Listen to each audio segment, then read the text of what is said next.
बिस्मिल्लाहिर्रहमानिर्रहीम। प्यारे दोस्तों, अस्सलाम वालेकुम। इंसानी तारीख में यरूशलेम एक ऐसा वाहिद शहर है जो दुनिया में मौजूद तीन सबसे बड़े और अहम मज़ाहिब यानी मुसलमान, ईसाई और यहूदियों के लिए मजहबी लिहाज से बहुत अहमियत का हामिल है। इस शहर की तारीख बहुत ही पुरानी है और कई मरतबा इस पर हमले भी हुए हैं, जिसके दौरान यहूदी दरबदर होकर रह गए। आज भी माहिर सारे कदीमा इन खंडरात में मौजूद पुरानी इमारतें तलाश करने की कोशिश करते हैं जो यरूशलेम के उजड़ने के दौरान नजरों से ओझल होगी। पहली बार ये शहर हजरत दाऊद अलैहिस्सलाम के दौर में तमीर हुआ। आप अलैहिस्सलाम अल्लाह ताला के एक जलीलुल कदर पैगम्बर थे। आपका नाम कुरान मजीद में 16 बार आया है और आप पहले पैगम्बर हैं जिन्हें बनी इसराइल की बादशाही भी अता हुई। कुरान पाक में हजरत आदम अलैहिस्सलाम के अलावा हजरत दाऊद अलैहिस्सलाम वो वाहिद पैगम्बर है जिन्हें खलीफा कहकर भी पुकारा गया है। आपको बादशाहत मिलने से 1000 कबल में वो दौर था जब बनी इसराइल से फ़लस्तीन के अक्सर इलाके छीने जा चुके थे और इस वक्त बनी इसराइल के हुक्मरान हजरत शमीर अलैहिस्सलाम थे जो कि बहुत बूढ़े हो चुके थे। लिहाजा बनी इसराइल ने दुश्मनों के मुकाबले में किसी बादशाह के लिए अल्लाह पाक से दुआ मांगी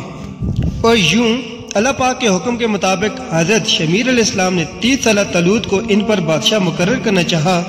मगर बनी इसराइल ने इस बादशाह तस्लीम करने से इनकार कर दिया और शर्त रखी जब तक संदूक सकीना इनके हवाले न कर दिया जाए वो तलूत की बादशाहत की इताअत कभी नहीं करेंगे। प्यारे भाइयों और दोस्तों, क्या आप जानते हैं संदूक सकीना क्या था और बनी इसराइल इसे इतनी अहमियत क्यों देते थे? दरअसल ये लकड़ी का बना हुआ एक संदूक था जो हजरत आदम अलैहिस्सलाम पर नाजिल हुआ था और सारी जिंदगी आपके पास रहा और फिर सिलसिलावार बतौर वरासत आपकी औलाद को मिलता रहा, यहाँ तक कि ये हजरत यकूब अलैहिस्सलाम के पास जा पहुंचा जिन्हें इसराइल के लक़ब से भी पुकारा जाता है और आपकी औलाद बनी इसराइल कहलाती है और यूँ आपके बाद ये आपकी औलाद बनी इसराइल तक पहुंचा। हजरत मूसा अलैहिस्सलाम का नाम भी अल्लाह ताला के चंद खास पैगम्बरों में आता है और आप भी बनी इसराइल से थे। और जब यह संदूक हजरत मूसा अलैहिस्सलाम तक पहुंचा तो इस संदूक में तुरात का असल नुस्खा, पत्थर की 2 तख्तियाँ जो कोई तूर पर हजरत मूसा को अता की गई थी, हजरत मूसा और हजरत अरून का सा मुबारक और मन और सलवा का एक मन एक बर्तन में मौजूद था और ये इसलिए था ताकि बाद में आने वाली नस्लें अल्लाह के इस एहसान को याद रखें जो सिरा में भटकने के दौरान अल्लाह पाक ने इन पर नाजिल फरमाया। क्योंकि जब हजरत मूसा अलैहिस्सलाम फिरौन से अपनी कौम बनी इसराइल को समुंदर पार करवा के एक सिरा तक पहुंचे तो वहाँ पर सिरा में इनके पास खाने पीने को कुछ मौजूद नहीं था, लिहाजा अल्लाह के हुक्म से इन पर मनो सलवा का खाना उतरता था। यह संदूक दरअसल बनी इसराइल के लिए बायस रहमत और बरकत का तोहफा था और बनी इसराइल को जब भी कोई मुश्किल पेश आती या जंग का मामला होता तो बनी इसराइल इस संदूक को सामने रख कर जो भी दुआ मांगते वो फौरन कबूल हो जाती थी। यानी यह संदूक बनी इसराइल के लिए ताबूत सकीना साबित हुआ। मगर जब बनी इसराइल गनाव में मुब्तला हो गए, सरकशी और जुल्म सितम की इंतहा करने लगे तो इनकी सरकशी और जुल्म की वजह से इन पर अल्लाह का अजाब नाजिल हुआ और कौम मालका के एक लश्कर जरार ने बनी इसराइल पर हमला करके इस शहर को तहस नहस कर दिया और बनी इसराइल की सारी बस्तियों को तबाह बर्बाद करके रख दिया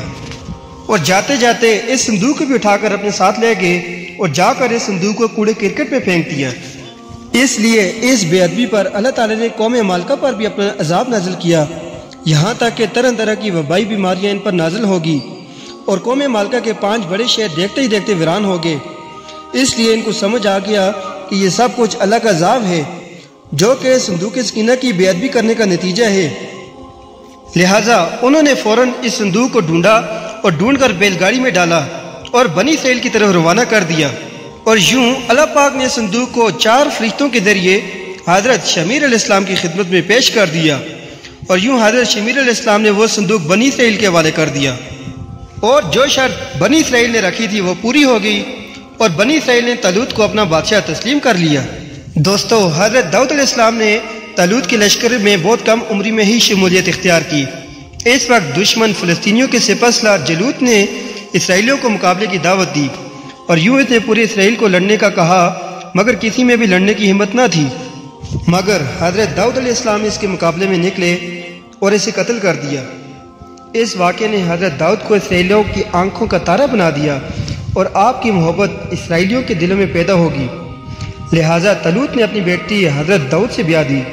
और यूँ वक्त गुजरता गया, यहाँ तक कि حضرت داؤد بنی اسرائیل کے حکمران بن گئے اور انہیں نبوت بھی عطا کی گئی۔